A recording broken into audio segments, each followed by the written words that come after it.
10 ലക്ഷം രൂപ ധനസഹായം വിതരണം ചെയ്തു.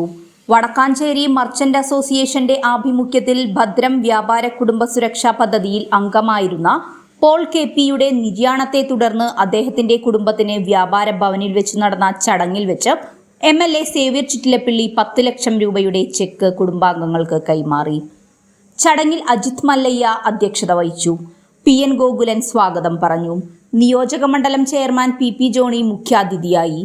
ഭദ്രം പദ്ധതിയിലൂടെ ഇതിനകം 55 കോടിയിൽ പരം രൂപ തൃശൂർ ജില്ലാ കമ്മിറ്റി മരണാനന്തര സഹായമായും ചികിത്സാ സഹായവുമായി നൽകിക്കഴിഞ്ഞുവെന്നും വലിയ പ്രതിസന്ധിയിൽ കൂടിയാണ് വ്യാപാര മേഖല മുന്നോട്ടു പോകുന്നതെന്നും പാചക ഗ്യാസ് ലഭിക്കാത്തതുമൂലം 90% ഹോട്ടലുകളും അടച്ചു കഴിഞ്ഞതായും ഈ പ്രതിസന്ധിയെ അതിജീവിക്കാൻ ആധുനിക രീതിയിലുള്ള വിറകടുപ്പുകൾ സബ്സിഡി നിരക്കിൽ വിതരണം ചെയ്യണമെന്നും ഗ്യാസിന്റെ പ്രതിസന്ധി മൂലം അടച്ചുകിടക്കുന്ന ഗവൺമെന്റ് കെട്ടിടങ്ങളിൽ കച്ചവടം ചെയ്യുന്ന വ്യാപാരികളുടെ വാടക കുറച്ചു നൽകണമെന്നും അജിത് മല്ലയ്യ ആവശ്യപ്പെട്ടു.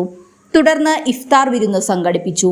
എൽദോ പോൾ, സി.എ. ഷംസുദ്ദീൻ, പ്രശാന്ത് പി. മേനോൻ, ഷിജു തലക്കോടൻ, കെ.എ. മുഹമ്മദ്, വി.വി. ഫ്രാൻസിസ്, ബിന്ദു വർഗീസ്, ആലീസ് എബ്രഹാം എന്നിവർ